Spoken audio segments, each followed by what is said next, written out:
Hey guys, Dave here for the Reptile Channel, HerpersTV. You know, one of my dreams in life is to start a reptile zoo, and I know that's a dream of a lot of people out there, but one of the things that I love to do is travel the world and visit reptile zoos just to kind of get an idea for what it takes to actually run a reptile zoo. So a couple of weeks ago I was out in western South Dakota, and I met with my friend Terry Phillip, who is the curator of reptiles at Reptile Gardens. I'm sure a lot of you guys have heard about it. If you haven't, look it up. It is the world's biggest reptile zoo.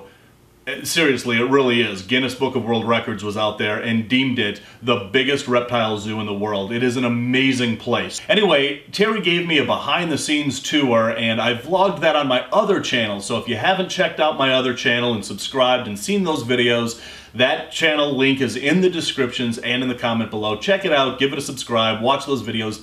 It was just awesome to be behind the scenes. But in this video, I wanted to concentrate on what it actually takes to run the world's biggest reptile zoo. So let's go see what it takes to run not only a reptile zoo, but the world's biggest reptile zoo. Here on Zilla Presents the Reptile Channel HerpersTV episodes.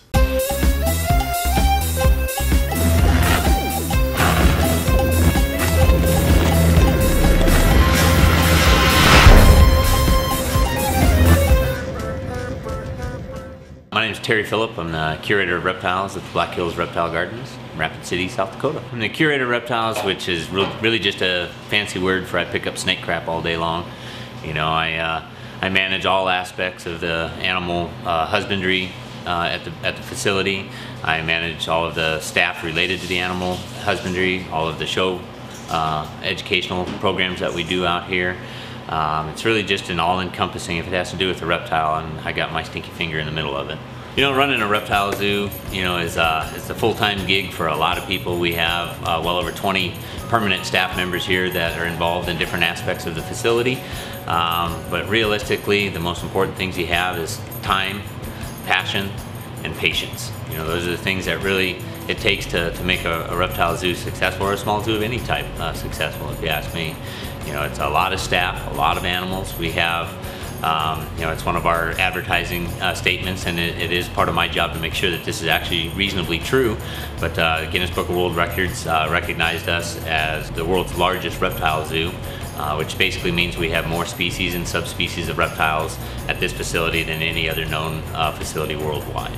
Okay, so a lot of facilities will have the largest crocodile, or the biggest snake, or the deadliest this, or the best that. But you know, so it's very important to me that when we say that we have the largest reptile collection, that we really do within reason.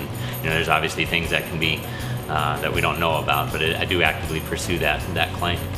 Reptile Gardens, this is our 80th year of business. You know, we started in 1937. A gentleman by the name of Earl Brocklesby.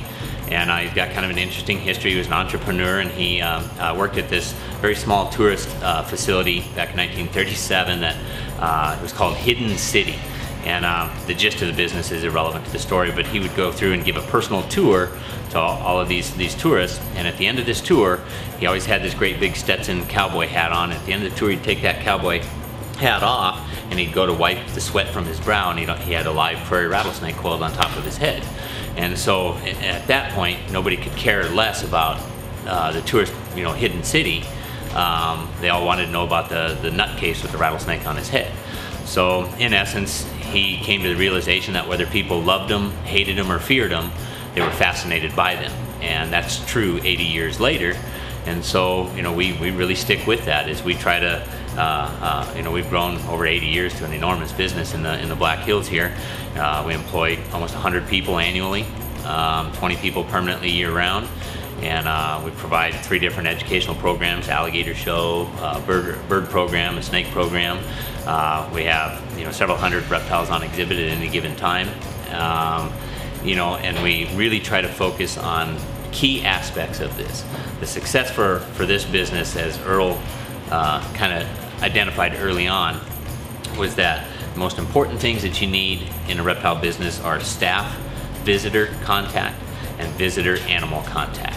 You know, you can have the most amazing multi-million-dollar exhibits, but if people can't connect with the organisms that are living in those environments, you're not going to be successful with your message. you have to have that visitor staff and visitor animal contact. So we strongly encourage people to interact with the animals that we have available for them to interact. We want people to have personal contact with our giant tortoises. We let people touch a snake, you know, we let people get up close to the little alligators, things of that nature, and we strongly encourage customer service, you know, and that visitor staff contact. Very, very important. There's about 100 exhibits up here, and we do a variety of different animals that I personally find interesting, really. But we've got green tree pythons, emerald tree boas, carpet pythons, and stuff in there. And I've got Russian cobras and Ottoman vipers. You know, you got to have some staple things that I really like. You know, I try to represent as many different genus as possible. And so, you know, you got to have your womas and your blackheads. And I really like small European vipers. I've got a bunch of them on display downstairs. But you got your Ottoman vipers there. And one of my favorites are the Timor pythons. You know, it's a very underrated species that I think a few people are starting to keep now. I've bred some of these about 10 years ago. Bred them a couple of times, in fact. But really have your forest cobras, and got some real nice jungle carpet pythons there. They're one of my favorites. There's all kinds of stuff, gaboons and diamondbacks, like East African gaboons, West African gaboons. Asian vine snakes are cool. Got to have some staples that, you know, I try to target animals that people recognize. You know, everybody likes to focus on the rarest of the rare for a commercial aspect. Well, we don't have any interest in that type of stuff, and so I look for the animals that people, the general public, appreciate the most. But of course, we have plenty of rare stuff. I really like the tree monitors. I've got blues, blacks, and greens in here. There's about 9 animals total. They cohabitate. They breed every year, a couple times a year, in fact. And cool stuff. Really, honestly, I try to get as much as I can on display. The stuff off display is usually just growing up, or, you know, I have a few pet breeding projects and things like that. But really, to me, it's only valuable when it gets on display. I like to have premium specimens. You know, an enormous black mamba here. This one here is, you know, pushing into 9.5, 10 feet long. One of the big problems people have with mambas is they keep them by themselves, and you'll find that mambas are actually a fairly social species. You know, not social like the pride of lions, but they find comfort in connectivity with another animal. And so if you have a real bad black mamba or a real bad taipan, or, you know, even a real bad reticulated python, you add another animal into it, and you'll find out that the snakes calm down a great deal. And they find security in numbers. These are probably 2 of the most beautiful Jameson mambas I've ever seen, and those are actual colors. It's not a trick of the light. But these guys are actually an aquamarine or a blue. Nobody's ever seen anything like them. They're hands down my favorite. You know, I don't know. You know, I think some of the neat things about me in this facility is, you know, I've been here. This is my 20th year at the Reptile Gardens. We have a great deal of staff expertise here. You know, we've done many a staff training program for other professional zoos worldwide. We do international trading and breeding programs, you know, with some amazing animals. You know, we broke the mold in figuring out how to legally export live animals out of Australia. You know, that was something that's been closed for 30 some odd years, and about 15, 16 years ago, we were able to develop a sister relationship with a zoo down in Australia, and we've been able to transfer animals legally back and forth for quite some time, and it's really just an amazing experience to be able to do things like that. We've got a real nice, probably the most complete Australian collection of snakes and reptiles that you have in the country now, but I have a big affinity for elapids, you know, and so I've got your actual Australian eastern browns. These are the only ones in the country. There's some New Guinea brown snakes that people are confusing with Australian browns, but even though they're technically the same species, you know, Sidonaya textilis, they're a very, very different animal from New Guinea and Australia, behaviorally, size, you know, all that sort of thing. So I've got a nice eastern brown snake there. I've got the red-bellied black snakes. They're the only ones in the country. I've got a very large group of the coastal taipans. You know, they're probably one of my favorites. You know, I've got the inland taipans. You know, I had the very first inland taipans ever to come into the country. I brought them in from the Moscow Zoo, in fact, back in 2001, I think. And then I've since imported a couple of bloodlines from Australia, and they are hands down one of my favorite snakes. They're real variable. You can see in these here, you have some that are chocolate brown, you have some that are more yellow. Very, very cool snake. They're just one of my favorites. Just one of the biggest myths that we get here in the Midwest are that the bull snake kills and eats rattlesnakes, and it's obviously not true. Bull snakes, feed almost exclusively on small rodents, occasionally fledgling birds.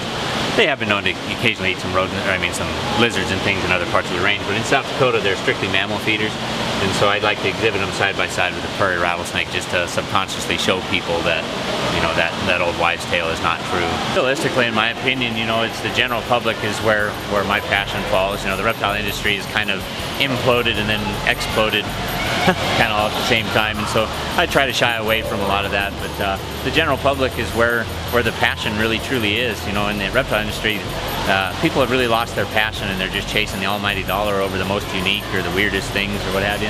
But the general public, they're fascinated by the environment around them. They really truly are. They're ignorant of those things around them, so they come to places like this where they can experience passion. They can share that. They can learn something, and I just think it's very, very important to spend time with the general public and try to desensitize or desensationalize the general public. We've spent 30 years with the advent of people like Steve Irwin that everybody says he did more for the general awareness of reptiles than anybody else, and that's certainly possible. But the thing is, he ruined so many things because of his dangerous interactions with the wildlife, and it was totally unnecessary. He would have been popular without all of that over-sensationalized drama, but kind of from Steve Irwin on, we've just seen this dive into horrible television, and I really consider Steve Irwin kind of the grandfather of reality TV. I blame him for the Kardashians, because once producers saw the popularity and the money that an interesting personality can make with wildlife, that has led to all these other things in reality TV that are just so sad. And so I refuse to do much media. Dave, you're a good guy, and I didn't have to think twice about doing something with you, but because you are in it for the right reasons. I appreciate that. And I hope your viewers recognize the difference between quality interactive programming and sensationalistic crap. That's my statement for you.